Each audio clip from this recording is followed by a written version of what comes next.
Buenas tardes a toda la comunidad del Instituto Científico Bicentenario de Excelencia Académica José Maza Sancho.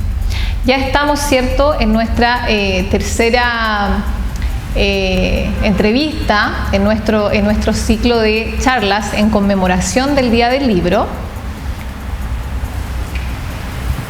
Bien, buenas tardes a todos. Cabe mencionar que en este minuto nos encontramos con todas las normas sanitarias de la Seremía de Salud. Todas las personas presentes están con sus PCR negativos y todo el lugar ha sido sanitizado para realizar esta actividad. Ahora los dejo con Yelisa, que va a presentar a nuestra invitada. Leslie Prieto Castillo, 35 años, antofagastina, psicóloga de profesión y escritora de oficio. Actualmente se encuentra trabajando en la publicación de su tercera novela. Y en ese mismo sentido también ella ha participado en diferentes programas. Uno de ellos es Diálogo en Movimiento, a cargo de la CNCA, con la novela La Ballenera, la cual fue elegida para ser leída y presentada en diferentes puntos de la región. Además, trabaja activamente en el sello editorial local de nuestros dos invitados anteriores, que es Ediciones Uraña. Entre otros proyectos artísticos culturales que tiene como objetivo también nuestra invitada, ¿cierto?, es realizar guiones de obras cinematográficas. Muy bienvenida, Leslie, un gusto tenerte acá en esta conversación, ¿cierto? Hola, Leslie, buenas tardes. Hola, Pancho, ¿cómo estás? Bien, súper. Ya. Bien, Leslie, vamos a comenzar con las preguntas. La primera es, ¿cuándo comenzaste a tener interés por escribir tus propios libros? ¿Y cuáles fueron los escritores que influenciaron en ti? Bueno, muchas gracias por la invitación. Creo que es súper importante estos espacios para conocer lo que se está haciendo a nivel local, y cada vez que se llega a los establecimientos creo que algo allí se puede encender desde el interés de los jóvenes y de los niños de la escritura. En lo personal, la literatura, la escritura estuvo presente mucho tiempo, o sea, desde siempre fue como en un minuto una herramienta para poder expresar emociones. El otro día me recordaba el ejercicio de hacer diarios de vida, que antes uno escribía diarios de vida y ahora ya no. Entonces desde allí ya las letras, lo narrativo estaba presente. Y posteriormente con la lectura, yo creo que lo que me entrega ahí es como un refugio, un mundo mágico, sobre todo cuando la infancia a veces se torna un poco más compleja. Y lo primero que recuerdo, ahora que digo, bueno, ¿qué fue lo primero que leí? Eran como aquellos libros que me decían, tú no puedes leer eso, y era como, ok, Lo voy a leer. lo voy a leer. Y Quiroga para mí siempre fue una gran influencia. Es buenísimo, sí, Horacio Quiroga. Horacio Quiroga, que es como nuestro Edgar Allan Poe latinoamericano. Es una narrativa muy oscura, pero también con muchas enseñanzas, ¿no? Desde ahí, eso fue lo primero que recuerdo leer, y luego me abrí paso por otros escritores latinoamericanos. Siempre estuvo muy más allá de lo norteamericano, europeo, estuvo marcado por lo latinoamericano, por el realismo mágico, y muchos escritores que también tenían su construcción entre lo real, lo anecdótico y un poco mágico. Y desde allí fui ya acercándome con el paso de los tiempos, siempre del humanismo. Estudié una carrera humanista, y siempre escribiendo de manera paralela, pero nunca profesionalizándolo, sino más bien como reservado para mí. Y después participé en algunos concursos, se abren algunos caminos por el Antofense en Palabras, publicaciones y todo, y finalmente me dedico paralelamente a lo que es la literatura y la psicología, y un poco trabajar desde la cultura, la educación, y todo ligado al humanismo. Bien. Háblanos un poquito de tu primera obra, que es La Ballenera. ¿Cómo nació? ¿De dónde nació? ¿Cuál es la importancia que tiene para ti? ¿Cuál es la importancia que tiene para la zona? Porque es una novela que rescata mucho el contexto geográfico y que también ha sido recomendada para Diálogo en Movimiento, incluso en los programas del Ministerio. Háblame un poquito de tu novela, tu primera novela. Bueno, La Ballenera le tengo un gran cariño como primera obra. Decir que Francisco fue el editor de esa obra quien dio el sustento y la confianza para que se generara un proyecto que tuviera inicio, fin y un buen desenlace. Y habla sobre una chica, una preadolescente, 11 años, 12 años, que de manera muy oposicionista en ese tiempo, como pensaba en los 90 cuando yo era chica, se iba de polizón al mar en el bote pesquero de su papá y ambientada en Coloso. Entonces, cuando ella se va a alta mar, ocurren varias aventuras, tiene un pasado también, una mirada súper introspectiva de lo que es la juventud, de lo que es el amor. Y es una novela bastante pueril, pero en realidad muy sincera. Yo creo que la primera obra tiene mucho de nosotros, bueno, todas las obras que uno escribe. Pero entonces podría ser, o sea, esa Leslie de los 12 años. Sí, claro, en cierta medida sí, tal vez no con esas libertades, con ese arrojo a la aventura, pero a tirarse al mar.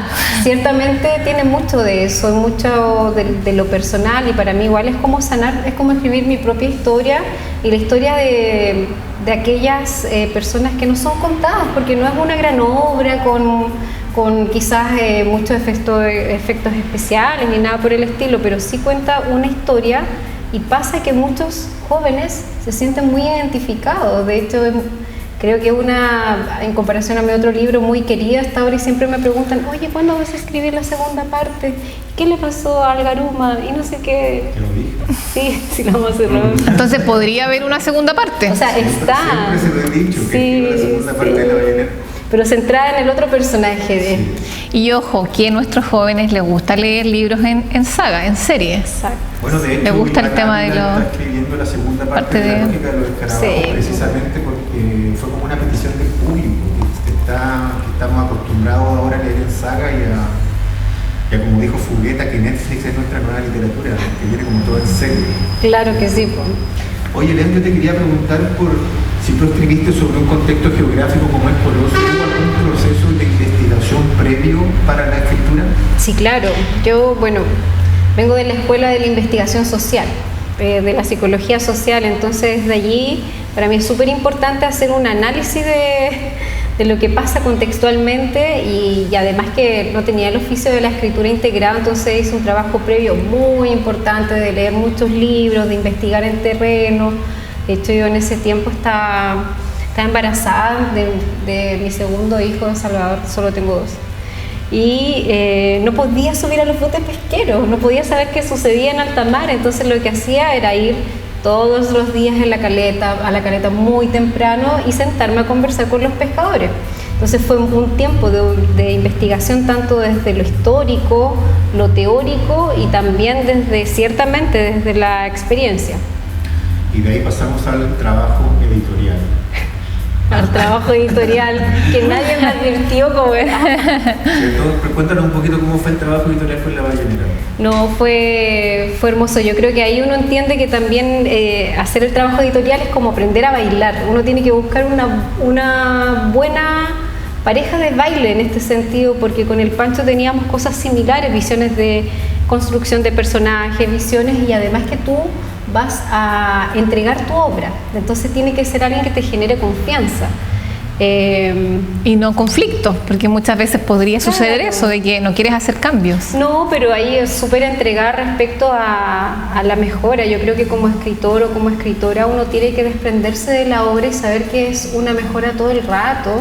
Y lo importante allí es que el editor te dice los cambios, que sugiere los cambios, pero finalmente es el mismo escritor o escritora quien lo realiza. Entonces es como una guía, es como una estructura de lo que va sucediendo, pero es ciertamente un trabajo muy enriquecedor. O sea, todas las obras deberían pasar por un proceso de edición y no solamente de autoedición. Lo respeto, pero en realidad no creo que se pierde mucho con una autoedición, porque es una visión muy sesgada, muy pequeña de la obra.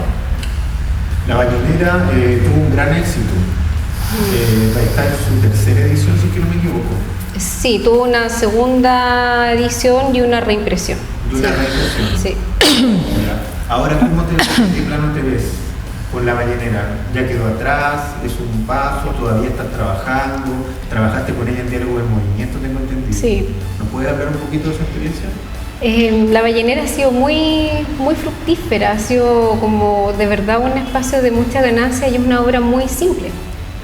Y en Diálogos en Movimiento viajó por la región, por la costa, en diferentes establecimientos, escuelas, y eran relacionadas con el mar. Entonces estuvimos en Tocopilla, en Paposo, en Antofagasta, en Mejillones, hablando de esta obra.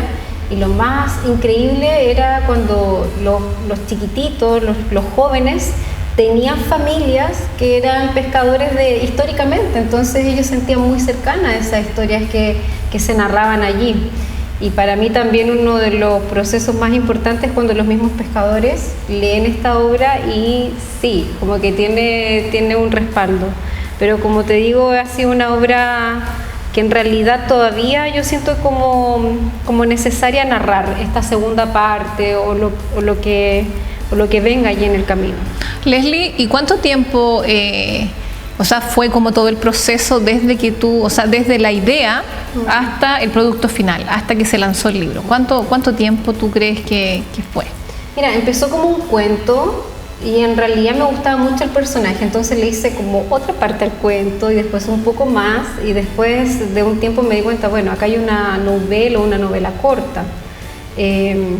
Siguió agrandando 200 páginas, teníamos mucho. La primera versión era súper, como de 190. Que era como muy larga y eso quedó reducido a una novela corta. Entonces hay ¿de cuántas páginas? ¿Cuántas páginas tiene la novela? Sacamos como 80 páginas. Sí, sacamos como 80 páginas. Pero esas restantes también podrían ser segunda parte. Claro, porque se reescribieron y en realidad es ir a los... En ese momento estaba respondiendo más al proyecto que a la novela, creo yo, que fue un poco por eso. Claro, pero... Sí.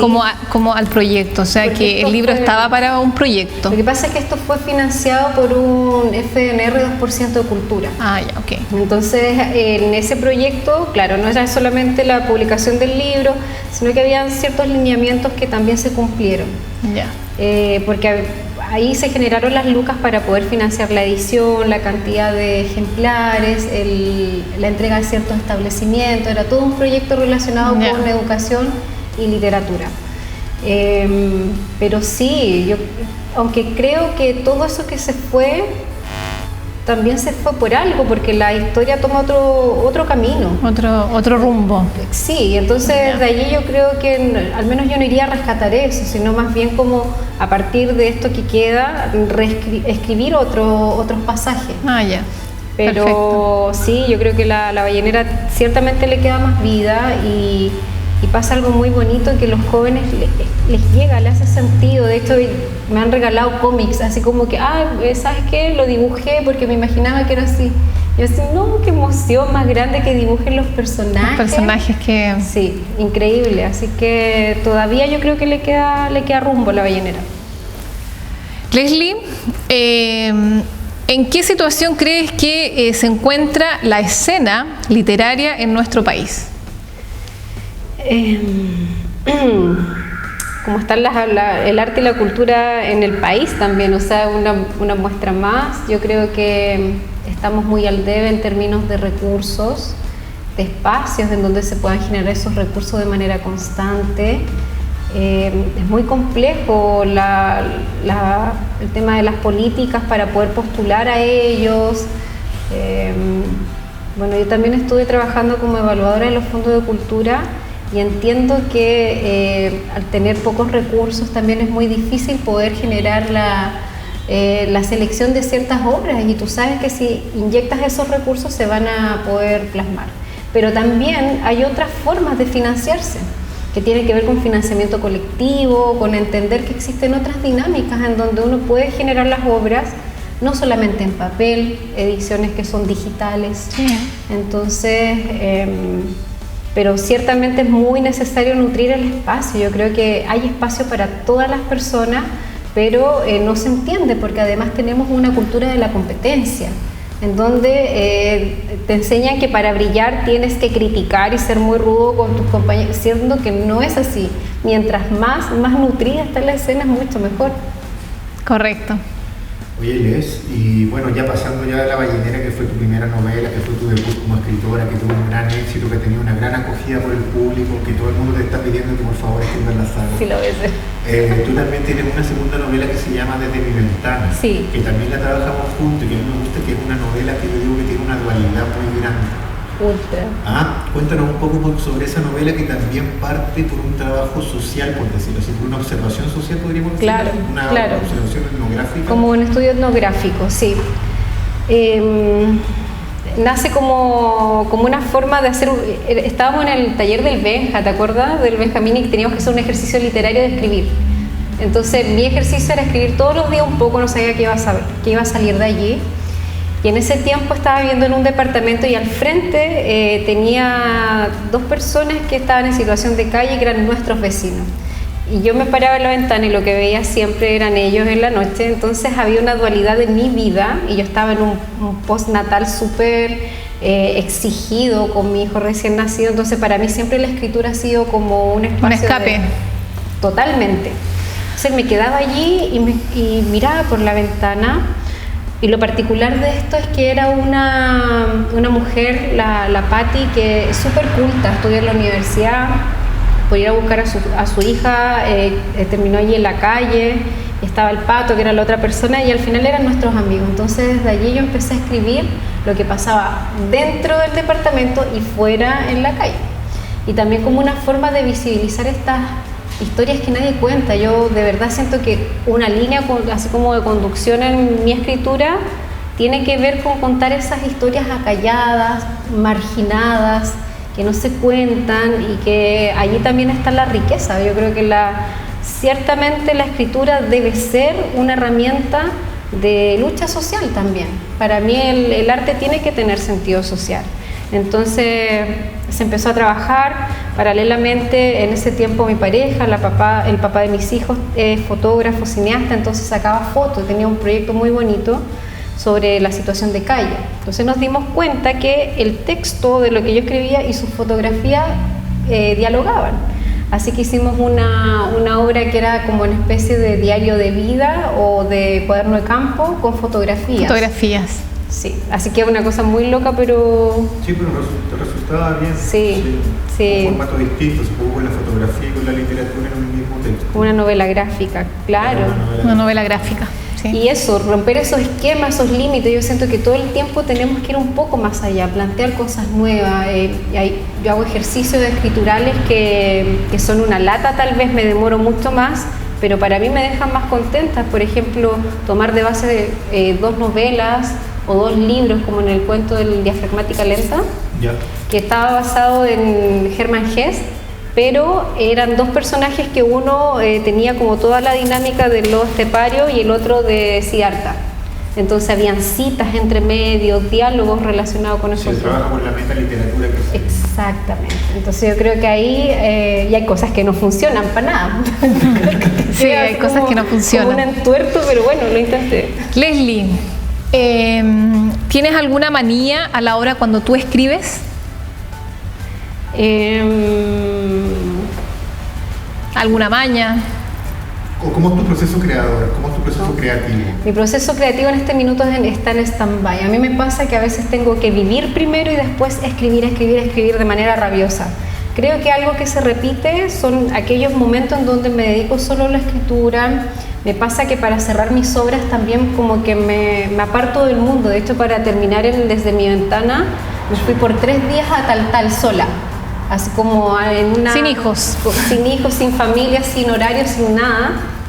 Para solamente dedicarme a escribir y no estar quebrado mis tiempos por la hora de almuerzo, por rutinas externas. Porque cuando uno entra en un proceso creativo tan profundo, los tiempos externos en realidad no son los mismos.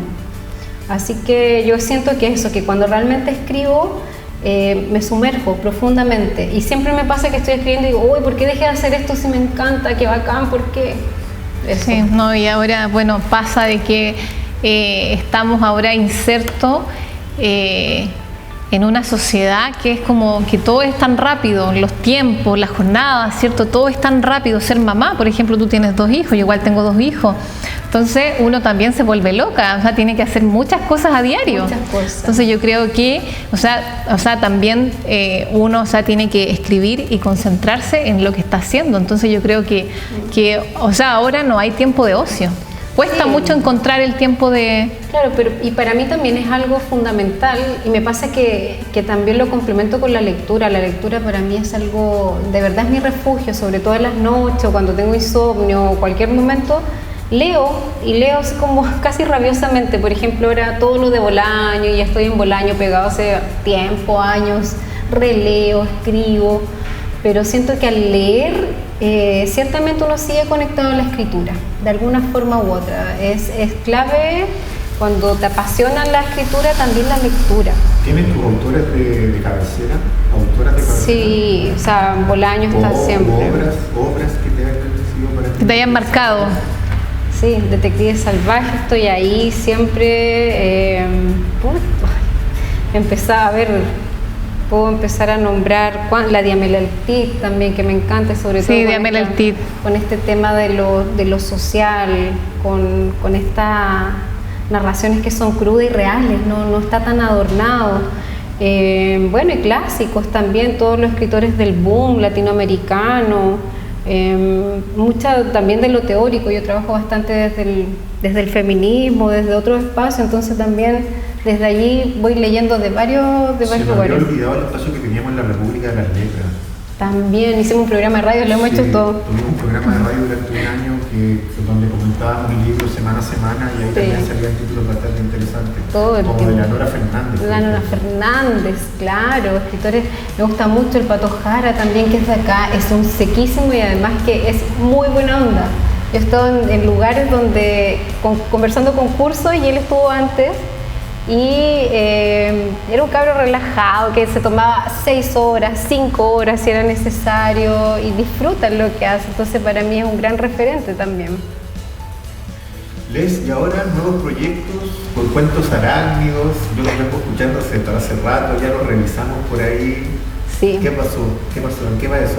Y el Pato Jara me dijo, mándame esos cuentos, y yo no lo he mandado todavía. Lo que pasa es que igual estoy ahí como revisando, y además que lo que decía, estoy como en este minuto viviendo varias cosas, como todos crisis personales. Eso ya está. Mandé unos textos, se van a publicar en una antología de cuentos de una editorial independiente, y que es la 3ª versión. Entonces eso va a salir allí, pero quiero, claro, sacarlo como una saga. En un minuto iba a trabajar con Felipe porque tenía unos cuentos también. Sí, pues sí, me acuerdo.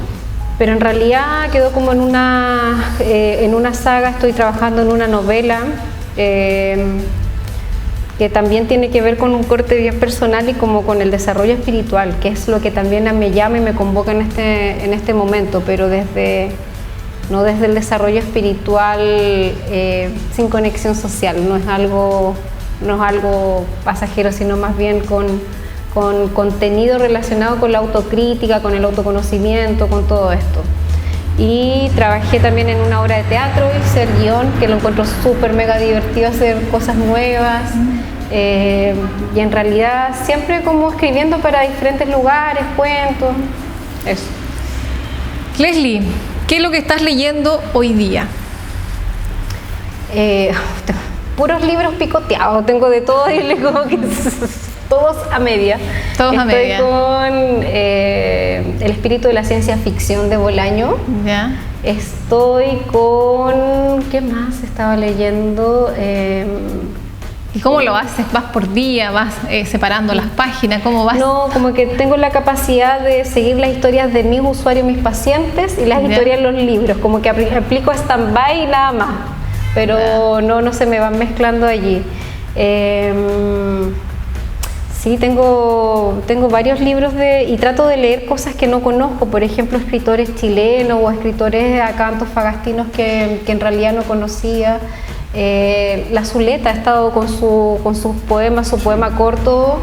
Creo que siempre es importante leer sobre mujeres, así que en ese espacio voy. En ese espacio. Ya. A ver, dime, ¿cuál es la escritora chilena que tú más admiras? Una. La Diamela Eltit. Démele el tip. Sí, totalmente por su trabajo, desde el CADA también, o sea, como una persona que se cría, incluso artísticamente, se conforma desde el oficio de generar un arte que tenga que sea un espacio, una herramienta de cambio. Yo de ahí todo el rato, la Diamela es un gran referente. Démele el tip. Muy bien. Bueno, Leslie, ya estamos terminando con nuestra entrevista. Un mensaje para nuestros estudiantes, ¿cierto? Para que ellos se motiven a leer, ¿cierto? Y también para que te lean a ti. Yo creo que es motivar la lectura sobre todas las cosas desde el gusto, desde el disfrute. Me encantaría que antes de leer así como grandes textos fueran capaces de encontrar lo que les moviliza. Primero entender cuáles son los tópicos que les llaman la atención, qué es lo que me gusta saber un poco más. Hay veces que la cultura oriental también nos llama la atención, y por qué no empezar desde allí y después vamos a ir a los clásicos. Yo creo que el leer con gusto, con disfrute es fundamental, es clave. La Mélie Nothomb también estoy leyendo bastante, es bacán porque ella es una escritora francesa con raíces japonesas, entonces tiene una mezcla de cultura súper rica. Entonces el llamado está en ser busquilla, en ser curioso y entender que la literatura puede ser una entrada a diferentes mundos. Entonces no la desechemos porque vemos un texto que es un poco fome, hay que darle oportunidades por otros lados. Bien, bueno, Leslie, muchas gracias. Agradecemos por estar aquí en esta entrevista para nuestra semana del libro ya, porque con estas 3 entrevistas que van a ir saliendo en cápsula los días 28, 29 y 30. Así que te agradecemos por tu presencia aquí. Gracias a ustedes, y bueno, también la María Constanza, la Coco y el Pancho son sequísimos, así que un gusto poder compartir y en realidad eso, es el llamado a que escriban, que dibujen, que pinten, que canten, que hagan canciones, pero que tengan la capacidad de crear. La adolescencia, la juventud es una etapa de pasión y yo creo que eso es lo que les falta al mundo. Así que muchas gracias a usted. Bien, nos despedimos entonces. Un saludo para todos los que nos estuvieron viendo. Con esto finalizamos nuestras entrevistas y que celebren un muy buen día y semana del libro. Qué bacán.